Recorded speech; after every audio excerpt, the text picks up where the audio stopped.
behind the scenes, it was a small group of people that were doing everything. Welcome back to the GTM podcast. It's your host, Scott Barker. I want to know how this insane growth actually happened.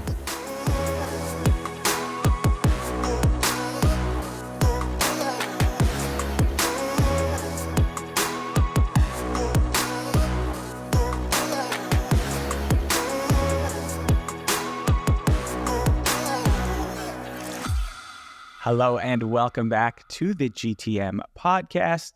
Thank you, as always, for lending us your eardrums for the next 40 minutes. We always strive to make these super actionable and tactical and speak through stories as much as we can. And we're so incredibly lucky to have this next guest. I've been excited for this episode for a while. I am joined by Stevie Case, who is the CRO of Vanta. Stevie, welcome to the pod. How are you feeling today? Oh my gosh, I'm excited to be here. Feeling good, coming to you from Dublin. I've been on the ground in Europe all week and I'm feeling really energized.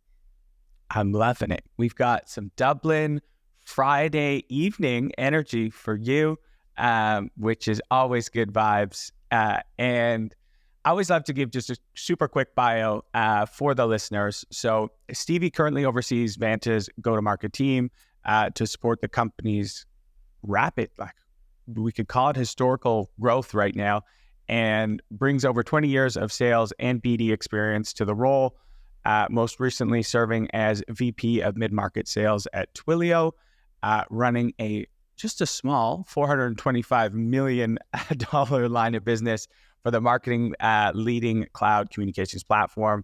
And you joined as one of their first AEs and then kind of worked your way up from there, which is so cool.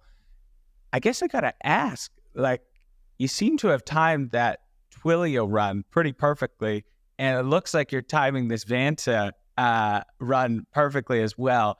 Timing is tough. What do you attribute just the timing of joining such great teams? A lot of luck.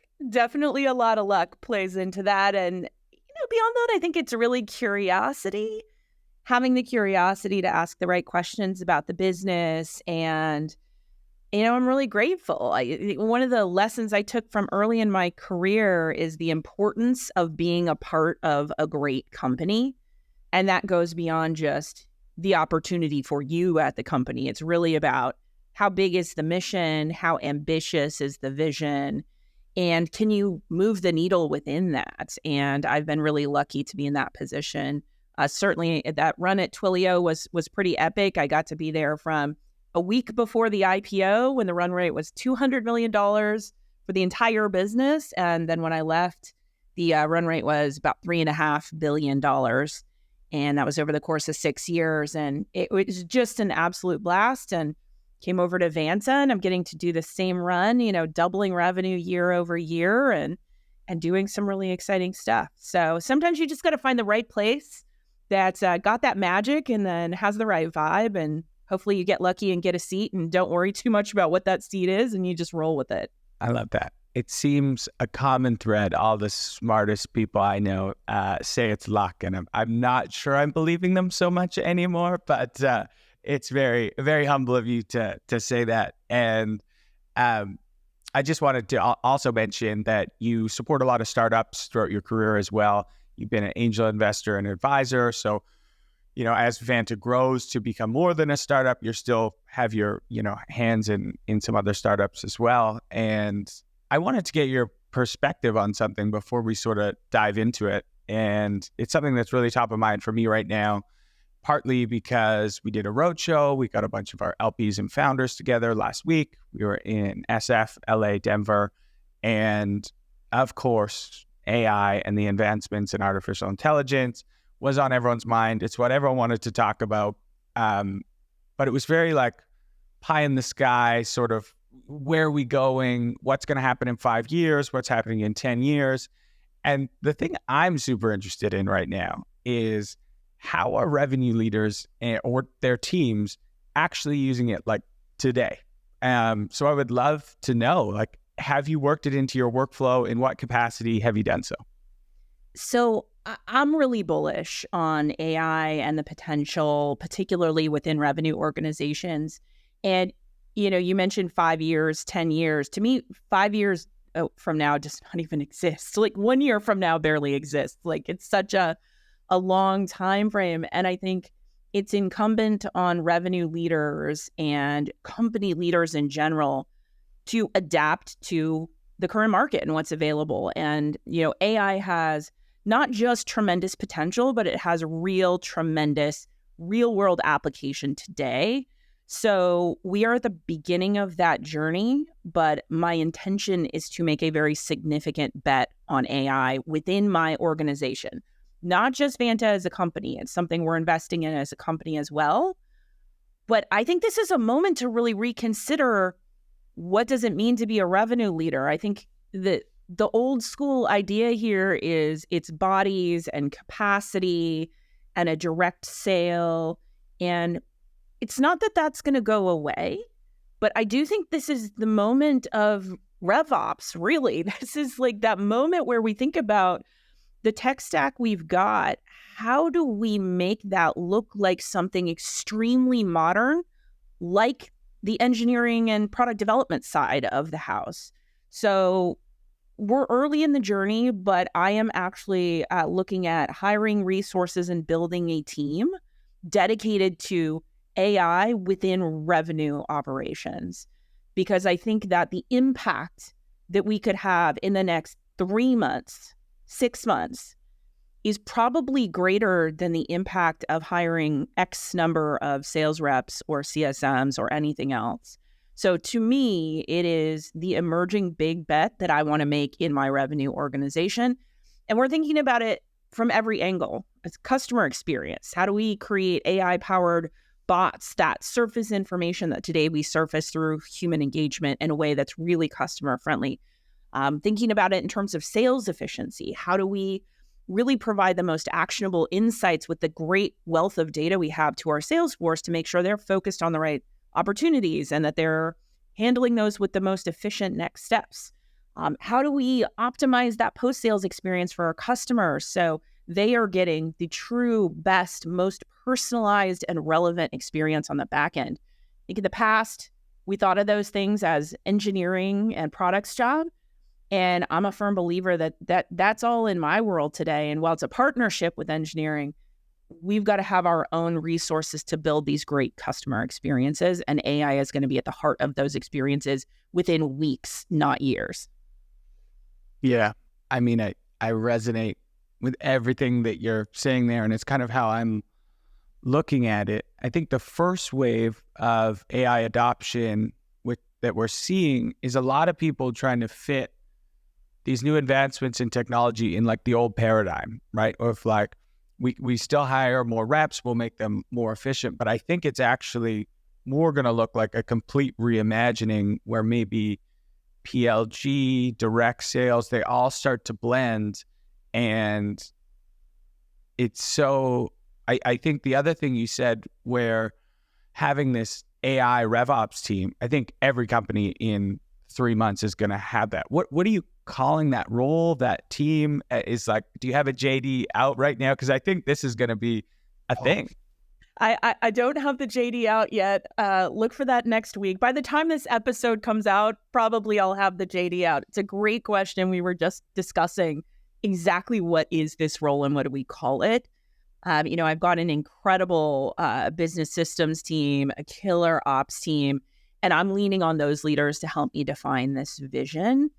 And in the short term, I think that looks like a small strike team of folks who are really going to come in and try to align what we could do quickly with AI and in a really interesting way to completely transform the customer experience from the go-to-market side of the house. I think we're so leveraged. We're having so many great conversations. And rather than, to your point, trying to take AI and just optimize the way we work today, my hope is to really transform it completely. And I'm a huge fan of PLG, obviously coming from Twilio. When I joined, there was barely a sales team. At $200 million in revenue, it was pretty much 100% PLG. And we built an incredible direct sales team on top of that. But I think even with the advent of PLG, a lot of people were thinking like, okay, how do we make a traditional direct sales model work? And they wanted to gate PLG and limit it because they felt it was a threat to direct sales. And part of why I was top rep there and then grew my career so fast there is because I saw the synergy of those two things together. And to me, PLG motion underlying direct sales made it all so much more powerful, and it was incredibly leveraged. And I think AI has got to be thought of the same way. It's about how do we transform the way we work and let go of the old ideas of what selling is and turn it into something that's really centered around a great customer experience. And that's what we've kind of been trying to get to over time. I also think it's very interesting that revops last year, I believe it was the fastest growing job title in tech. And just so happens that now we're going to really need those people more than ever. And so let's go a little bit deeper on what made you so successful at Twilio. So you succeeded in technical sales as someone who I believe is not overly technical. And both Twilio and Vanta, you could say, are solving these unsexy problems, if you will. What made you succeed in that environment? Because it can be a difficult sale. Yeah, it's something I'm really passionate about, and I consider this my sweet spot in sales. And at Twilio, it was often selling to developers, very technical folks. At Vanta, we are selling to security professionals and CISOs and folks who own compliance day to day. These are highly specialized, highly technical folks who know their business. And if we're being completely honest, usually don't like sales, don't like talking to salespeople, don't want to be getting on the phone to deal with that, and often consider that a waste of time. I love a good challenge. And to me, like that challenge is such a human one. And there are a few key things you can do to succeed as a non-technical person doing technical sales. And one is just be really curious. Just because you're not technical, you can still learn the product deeply. And my advice to sellers is always that while you may not be as big a domain expert as the person you're selling to, you know your product better than they do. And you can spend more time every day getting even deeper on your product and how it can transform their business. And that's valuable. So that number two is always be orienting around how you can provide value to that person in a way that matters to them. So can you give them education? Can you give them access to something they didn't have access to before that helps them in some way? So you've got to develop a deep sense of empathy for what are the jobs they're trying to do? What are the blockers that they're facing? And how can you help them? You don't have to be technical to understand those things. You just have to be curious. And to me, a great seller is somebody who does incredible discovery that is backed by genuine curiosity. And really, that's at the heart of being a great non-technical seller to a technical audience. So in these businesses, what you'll often see is that the seller profile that does quite well doesn't look very traditional. They are more somebody who is a bit of an athlete and has that raw horsepower and the intelligence and the curiosity and can just understand the business problems at hand. And sometimes they're selling and sometimes they're educating and sometimes they're enabling. And they can be really fluid in switching back and forth between those functions as their customers need it. So you really got to think differently. And sometimes having a very traditional background can be a hindrance there. Have you found a way to test for curiosity during the hiring process? Yeah, yes. So I love to do this in a couple of different ways. I think one of the things you want to look for that underlies curiosity is grit and drive. And one way I've seen this successfully deployed in an interview process is to dig into things that were hard-won accomplishments over time. And what you're looking for is a candidate who has had to struggle to accomplish something over a long period. So they continued to invest even in the face of headwinds or challenges. And if they can tell you a great story about that's got passion and heart, you know they had to be very adaptable. They had to learn along that process and they had the grit to get it done. So that's one. And then the second is I really love to model discovery in the interview process. And so what I'm looking for is, them to ask me really insightful, thoughtful questions about my business. So I try to leave space in that interview cycle, either to just tell them about the business and then ask them what questions they have and see how deep they go. And one of the more successful ways I've seen this done is to give them a scenario and have them run a mock discovery call. And I think it's way more effective than having them do like a mock presentation or a pitch, because then you really get to the heart of how curious are they? Are they just asking the rote basic discovery questions, or are they actually trying to understand? And those folks who really seek to understand at a deeper level, those are the ones you want. There's such a difference between going through a list of questions and asking questions that build on top of the answers and peel back that onion. And it's pretty easy to identify. And so I love that in the interview process. I feel like that used to be more common. I remember my first BDR role in tech ever, I had like 3 role plays, and I don't see that quite as much, which I think you can tell a lot more on a quick couple role plays than you can in, answers, especially sellers. They get good at telling their story, or they should be pretty good. But speaking of stories, so I want to transition a little bit to the story part of this podcast and give you sort of an open floor to just tell us about one of the more impactful stories that you've gone through in your career. And we always like it when it's one that maybe you haven't widely shared yet. Yeah, I mean, I feel like I have had a really,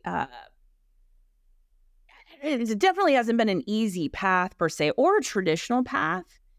And it was never apparent to me what my next role was throughout my career. I've really, through that curiosity in each role, I've sort of discovered what's next, or I've discovered that next layer of opportunity and then pursued it. And I don't think I even could have told you what a CRO was 10 years ago, even maybe 7, 8 years ago, let alone had any idea what that job was or how to do it. And, a couple of roles ago, I was a VP sales at a startup, and I was helping that. I was the first non-technical hire. It was just me and engineering basically, and the founders. And I was helping this Series A startup, establish a go-to-market function. So I was building sales, was building support, brought in a couple of SDRs. We were really just at that early phase. I had to define the pricing, all the basics. And it was an exciting role. I had been a VP sales before, but this was a little bit of a broader scope than I had ever taken on. And as we built it, we started approaching $1 million in ARR. So we took it from pre-revenue to $1 million in ARR. And man, it was hard. I felt like I was playing a co-founder-like role at this company, just like hustling so hard to try to build the business. And I was set up with one of the advisors. He was a member, he became a member of the board and was an advisor to the company. And I was paired up with him as like a mentor. And I remember being so eager to get his coaching, because I was trying to figure out, how do I move from player coach to like fully dedicated leader without sacrificing revenue growth? We were at that first inflection point where I shouldn't be the one doing most of the deal work.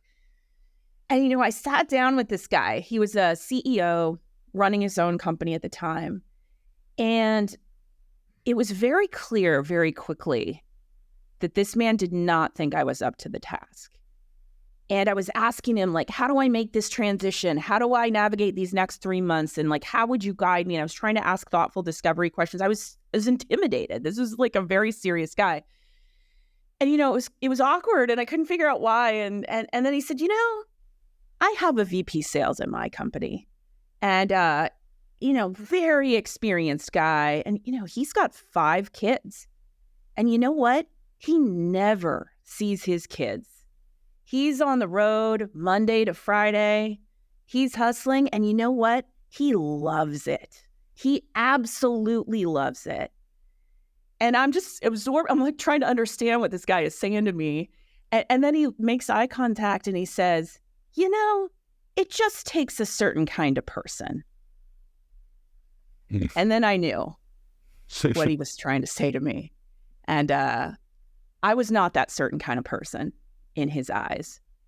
And it took a minute to process that. And it was very nice and kind of like, okay, I closed my laptop and, we wrapped it up and I left. And it was rough. And that was not the only time in my career I had that kind of interaction. And certainly at the heart of that, there was all kinds of weird gendered stuff.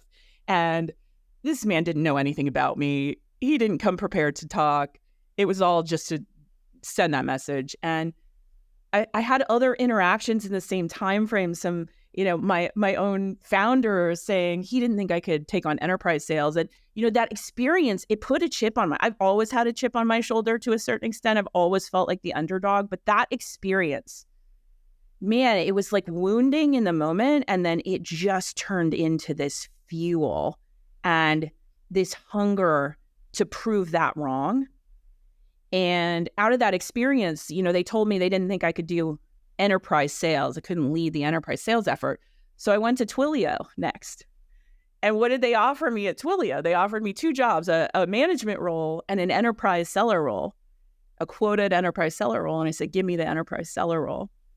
And I ended up doing dozens of Fortune 500 deals, helping establish the enterprise business for this incredibly successful hypergrowth company. So like those moments, I know they happen to many of us in the industry. And the key is just taking that and turning it into fuel. And it's a data point. It's not real. It's not even about me, but I turned that into fuel to go do bigger things. Fantastic story. And I hope whichever gentleman that was listens to this podcast, and we'll just mic drop right there. He knows who he is. He knows. I love it.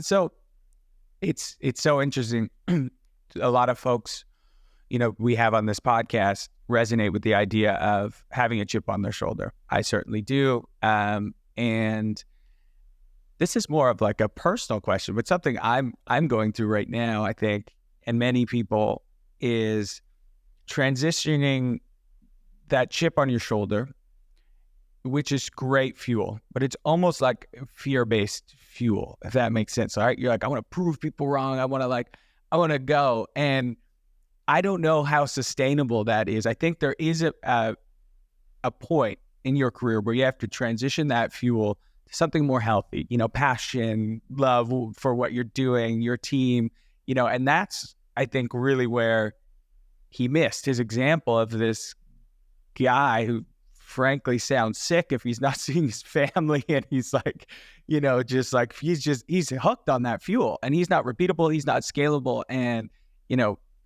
it's hard to teach that.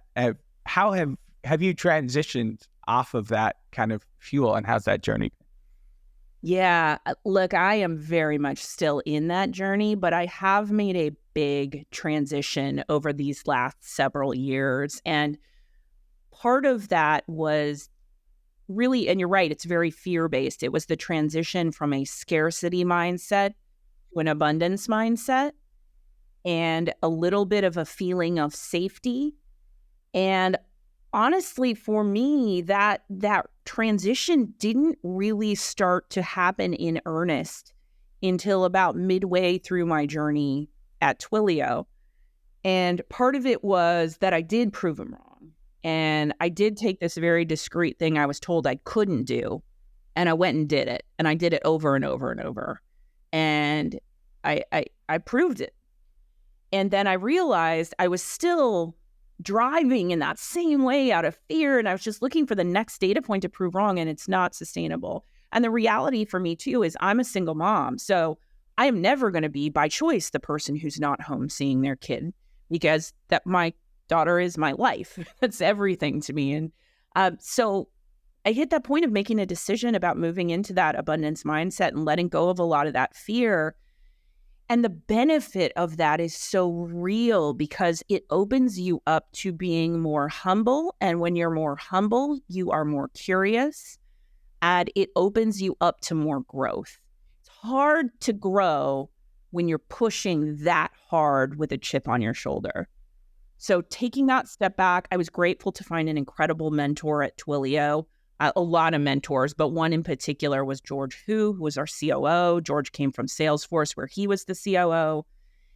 And he made me deeply uncomfortable with his very direct feedback. And he also just really challenged me to get better. And he taught me what good looked like at the next level up, and even all the way up to the C-suite. Without George, I would not have ever known how to do the CRO job. And I don't think I could have been open to learning that without making that transition away from the fear-based growth to a much more expansive sort of abundance mindset of okay, the world is my oyster. Everything is okay. I'm safe. I'm good. It's all good. And I'm going to make mistakes and it's okay. And now I can just embrace whatever comes next. It makes me happy that we have this new era of leaders and you leading the way.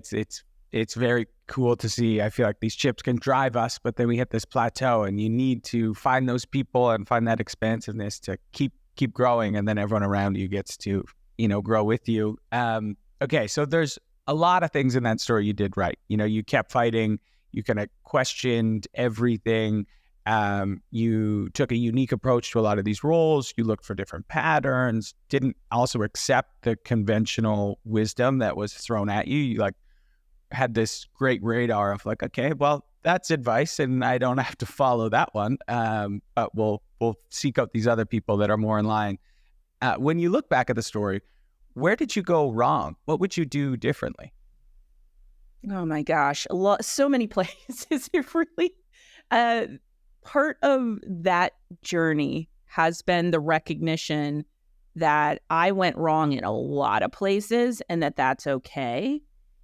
And I had another mentor very early in my career, Matt Golden, who was my first sales leader, and he's a VC now, incredible guy, taught me how to sell. And one of the early lessons he taught me was that when you're selling to someone, one of the most effective things you can do on a human level to get them to open up is to be vulnerable yourself and not have to project this outward appearance of perfection.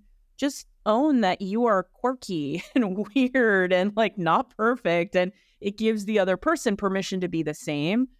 And so I've embraced that along my career. And, I think early in my career, there was a misunderstanding that I had. And this was one of the fundamental early mistakes I made.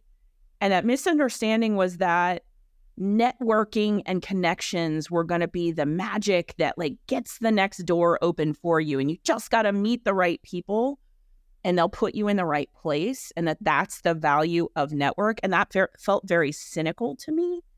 So I didn't invest in it.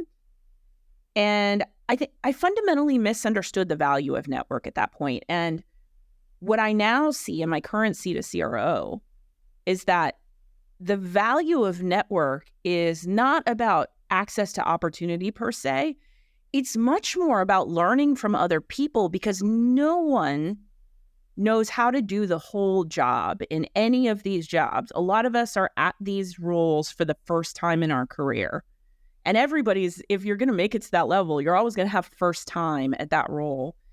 And the most efficient and effective way to grow in a new, meaty role is to reach out to that network and learn from other people and then be a resource to them as well. So a lot of my job today is networking with folks and just asking them, are you seeing this problem? How did you address it? Let me run by you how I'm thinking about my business and tell me what I'm doing wrong. Tell me what I'm missing. That element of network has turned out to be probably the most valuable thing that you can possess. And there's so much pattern matching. There's so much you can miss. And there are market factors and dynamics and so many things changing that the value of having those relationships goes much farther than I ever estimated. I wish I had invested in those relationships earlier. It's something, we've almost built GTM fund on, is the idea that network is really about access, or accelerating speed of contextual knowledge acquisition, right? Is these like very specific, call them ungoogleable answers that, no one knows what this new AI role in the JD might look like, right? There's always these new things happening, but if you can surround yourself with other people that are thinking about similar problems, you can start to get closer to an answer. And I think that is fantastic advice for everyone. I feel like you're right. Networking almost has this very selfish component to it. Like, I'm going to go and, make these people and then they're going to give me opportunities. But no, it's about access to knowledge and giving as much as you're getting. And you can just learn so much quicker. Your growth happens faster. That's really great. The ultimate hack. It's my most recent example. I had a problem I was trying to solve in marketing. I am not a marketer. I wanted to talk to marketers who knew their stuff. I worked my network, and within 3 days, I had 5 different CMO conversations with incredible marketing leaders who all had great shortcuts that I just didn't know. They gave me a whole frame for how to think about the problems I was trying to solve, and it rapidly accelerated the work I was doing. And people are very generous in that way. And as long as you're judicious and thoughtful about what you're trying to ask, people will help. Yeah. It's always amazing to me how giving people are, especially when you're asking them about their passion. People want to share the thing that they are the best at. And you can kind of flip that advice on its head too. When you're looking to go network, I've found it very important to be known as, the guy or the girl who knows X really well, and then when you have gaps, let's say in marketing, you go find the marketing person, and then they come to you for, community or revenue or whatever it may be, can be helpful so people know, what to come to you for. It's almost like branding yourself a little bit of what you're the best at. Can be helpful. Absolutely. It's also that abundance mindset of it. There's no value in keeping these things well a secret. The value is in sharing them with other people and thinking much more broadly about how you can help a wider network of people to rise up and succeed and do better in their own businesses. So the more you openly share that stuff, the more it all comes back around. Agreed. Part of the reason we do this podcast and the newsletters and the media elements, it's about, giving back, and we get, just as much from it, which is amazing. All right. I wanted to transition. This is one of my favorite parts of the podcast, so our listeners can actually send in questions. You can send them to questions@gtmfund.com. This was an interesting one, not completely relevant to the conversation we're having, but I know you're going through a lot of this as you're building out a team in EMEA. The question is, as a leader, how do you balance the hiring landscape right now? On one hand, there is a ton of great talent that we would have killed for 2 years ago. On the other hand, we're being advised to keep our headcount low. It is this interesting dance right now where there's these talent out there that truly were just not available 2-3 years ago. They were too expensive, they were locked up, and now some of them are floating out there, but you still have to balance, earn rate and all these different things and people pushing back on headcount. What's your thought there? I'm a big believer that there's no one right answer, and that the most important thing you can do when you're faced with this kind of debate or decision to make is understand the fundamental math behind your business and how that maps to what you're trying to achieve, and then stay relentlessly true to that vision. So for some businesses, that will be hiring that talent, just opportunistically taking on the best folks that come along. We are very clear on this at Vanta. We are extremely pragmatic about the way we're building the company. And we're clear that we are building a company for the long term. And what that means to us is being relentless about the math that drives our business, about our burn multiple and having a best-in-class burn multiple and really holding true to it, which is so hard when there are so many great things. There's always going to be a list of 50 things you want to spend money on and hire people for. And, It all makes sense. It's not that it doesn't. On paper, smart people can look at it and say, yeah, that would be great to have. But you got to back it all up to the revenue model and the strategy that you're building your company on. And if it doesn't fit in that frame, you have to ask yourself, will it really help us or will it hurt us in that grand scheme of the design that we have laid out for the business? So today at Vanta, that design for us is about having a killer burn multiple and a great frame around the business, around that strategy of the bets we are going to make this year. So where I can bring killer talent in that fits within that strategy, I will do it. And I will certainly adjust that strategy. But you can't get lazy and just bring people on because it feels good or because it seems like, oh my gosh, there's this great person available. You got to be a little religious about making sure it fits within your grander vision and not losing sight of what you're trying to accomplish. Yeah, I think that's fantastic advice. Just that operational rigor, back into the math. I guess this is a good opportunity for a quick plug. Any key roles you're hiring for right now? Yes, we're actually hiring quite a lot of roles. So we have a variety of roles open in growth marketing. We need a lot of great growth marketers. We're expanding that team dramatically. We are hiring all sorts of roles here. I'm in Dublin this week with our European team and in Sydney as well for our Asia Pacific team. Sellers, CSMs, leaders, all sorts of go-to-market roles there. And in the States, I'm actually hiring a head of revops right now. So that's one of my key open roles in the organization. And we're also hiring a head of strategy and analytics. And we're going to be standing up this really exciting AI-centric team in revops. And I suspect the people we bring on there may not be from revops. I think that could be a tiger team that ends up taking on something kind of radically different and new. But we're hiring all over the company. We're hiring product folks. We're hiring engineers. We're being really thoughtful about those investments, but we've got lots of open opportunities and growth. We're one of the lucky ones this year. We're still growing very, very quickly. And we've got a very thoughtful, pragmatic plan, but lots of seats open. And it's an exciting time to join.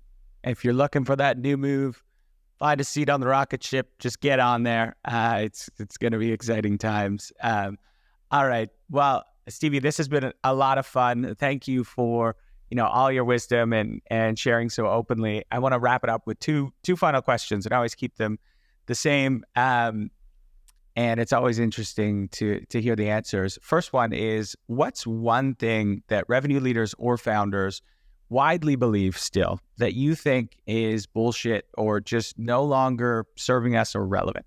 I think that there's still a belief that the resume really matters. And I just don't buy it. I think there are absolute rock stars out there that look very different than you might expect, that might not have the resume, that will transform your business. And it is much more about the fundamental characteristics of the person, about the curiosity. And I think that resume is still, we say, oh, we're more open now and you don't have to have the right school, the right logos, but so many people still default to that. And I think it's a huge mistake. It's a hot take, but again, if you listen to a lot of the episodes we've had and great leaders, many come from non-traditional schooling, non-traditional backgrounds, and that can lead to a chip on your shoulder of wanting to prove people when you do get that opportunity, which can accelerate growth. I like that. And so the final question is that sort of flipped on its head, which is, what's one thing, it can be a strategy or a tactic, that revenue leaders can implement today that you think will help move the needle? Oh, there's so many. There's the more forward-looking stuff, but then I tend to think about the very tactical stuff, which is get closer to your customers. And this is advice I give to all revenue leaders, all sales leaders. My mentor enforced this with me. Whatever time you're spending with customers, make it 20% more. Get on the phone more with your sales team. Get on the phone with your CSMs. Hear firsthand what the customers are saying. And the insights that come out of that engagement will radically change your view of the business. Not enough to look at the data. You can't just go top down. You need to be in the trenches. That's going to radically transform everything about your strategy, because it's going to be real. And it's going to be based on what is at the heart of what your customers are trying to get out of the engagement with your company. And that's really all that matters. I think that, again, is great advice. Is there a benchmark for you're a CRO, we just talked through, there's 1 billion initiatives, you're hiring all these people. Like, how many meetings a week, a day does that look like? Do you try and spend with customers? There's no great benchmark out there that I've ever heard. I think everybody views it a little bit differently. I try to get a good blend of these. So in a given week, my hope is we've got our core market. I like to talk to at least 2 or 3 customers a week at an absolute minimum in our core market, and hopefully much more than that. That's kind of a minimum. And then we've got a couple of big bet markets that are a little bit more of a 5% experiment. I like to have a couple of those conversations a week as well. In some cases for us, we've got big bets where actually today I'm acting as the AE on some of those opportunities because they're so outside the span of the core of our pursuits. So, a good blend like that is great. Try to talk to some existing customers within a week as well. The key is getting a good mix, not just of customer types, but also of the reps you're spending time with. What you'll find is your top folks always will involve executives in their calls. And then you'll have a whole cohort of people that won't. So you got to force it. You got to have a little bit of structure behind it and really just make sure that every leader on your team is actually engaged in the selling as well as just the managing. I feel like that last piece is crucial to highlight, is when a newer rep or a more junior rep sees that you jump on a call with them, you're willing, you actually want to. It just expands their mind. They start thinking like a quarterback. They'd be like, wow, I can actually use all my leaders.